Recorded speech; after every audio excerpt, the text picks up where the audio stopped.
Sanaffaa tamam, lammaffaan kiiroo abbaa tamam, sadaffaan taaddaluu abbaa machaa jedhaman godina Jimmaa aanaa Saqqaa Coqorsaa ganda Deetoo Qarsuu iddoo addaa Walqixxee jedhamee waamamutti daa'ima waggaa 7 ta'e sababa gaaffii keenya malee biddeena fudhattee nyaatte jedhuun hidhaa qaamaa cimaa irraan ga'an.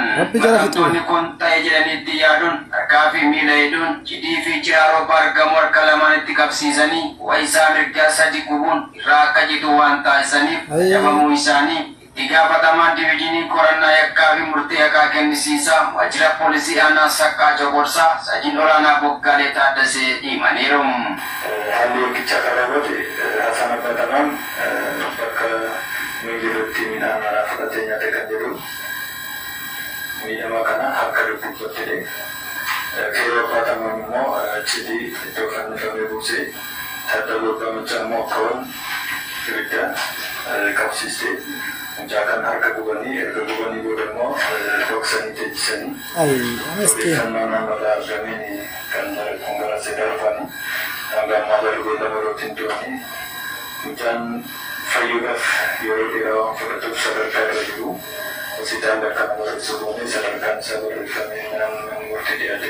Mechis gama poolisii fi abbaa alangaan erga qulqullaa'ee booda mana murtii aanaa Saqqaa Coqorsaa dhiyaatamu. Manni murtii aanaa Saqqaa Coqorsaas dhagaalee abbaan alangaa dhiyeesseerraa erga mirkaneeffatee booda dhaddacha dhibbana ooleen tokkoon isaanii hidhaa waggaa 13 akka adabaman itti murteesseera.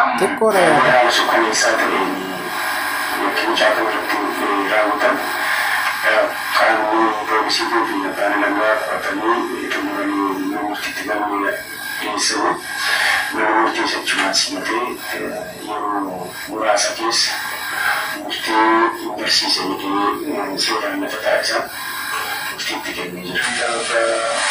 Kita cuma bersedih Dhaloota boruu kan ta'an daa'imman kunuunsuun osoo malu yakka akkasii irratti raawwachuun aadaa fi safuu hawaasaa kan cabse waan ta'eef kana xiqqeessuuf hawaasni fi qaamoleen nageenyaa qindoominaan rakkoolee kana maqsuuf irratti hojjechuun barbaachisaa akka ta'e himaniiru. Aadaa bartii dubbata fa'aa yookaan immoo barmaatilee dhageessan kanneen jedhaman kanneen maatiin aadaa dhuma barame sanaan daa'imman adabanan qocaa jedhanii akka gubaa maal sanarraa jechuudha. Kanas maalni yaada namoota daa'ima kana guban irraa kaanee yeroo ilaallee jennu daa'imti kun akkaataan inni itti guban nyaata fudhateetti kan inni nyaata fudhatee sababa nyaateedhaaf jedhaniitti kan gubanii isaanis daa'ima kana adabachuudhaaf jenneeti. Subhanallah, egaa waan baay'ee garaan nama nyaatudha. Ilmi namaa akkanatti garaa jabaachuun kuni mucaa daa'ima waggaa 7 humna illee hin qabne ofirraa deebisuu illee nama hin dandeenye daa'ima haga kanarratti nama 3 ta'anii enna yakka kana raawwatanu waan akka malee qalbii nama cabsudha.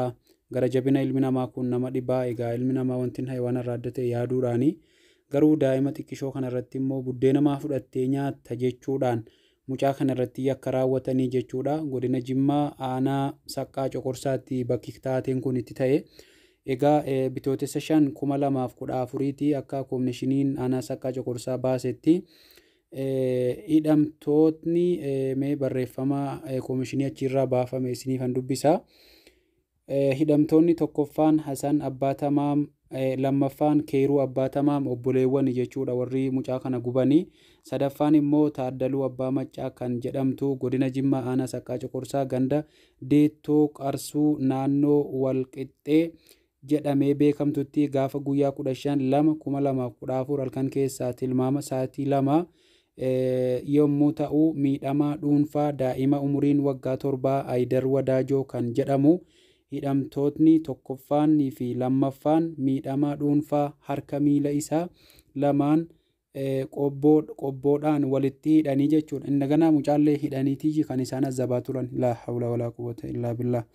Walitti hidhanii ganaa harka hidhamee keessaa cidii ka'anii himatamtuun sadaffaan ciraaroo harka mirgaa miidhamaa dhuunfaa ibiddaan gubanii sababa gubaa kanaatiin harki isaa mirgaa qubni isiin xiqqoo fi qubni abbuudduun akkasumas qubni argisiiftuun irraa citee bu'e.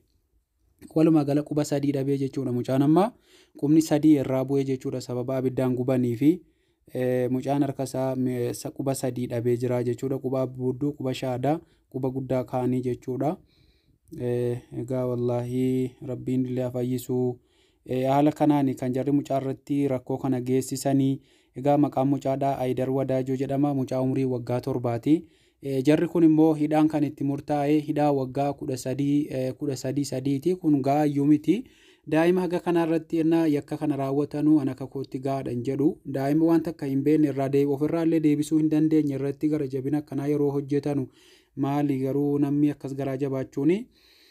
Hidhaa waggaa 13 kan itti murtaa'e. Egaa hidhaan waggaa 13 baay'ee xiqqaadhaan jedhaan akka kootti. Egaa rabbiin immoo mucaa fayyisu. Egaa hordoftoottan chaanaalii koo jalatti argamtanuu viidiyoo kana laayikii godhaa, sheerii illee gochuu hin dagatinaa akka nama baay'ee bira ga'utti isiniin jedha. Assalaamu alaikum warahmatullahi wabarakatuh.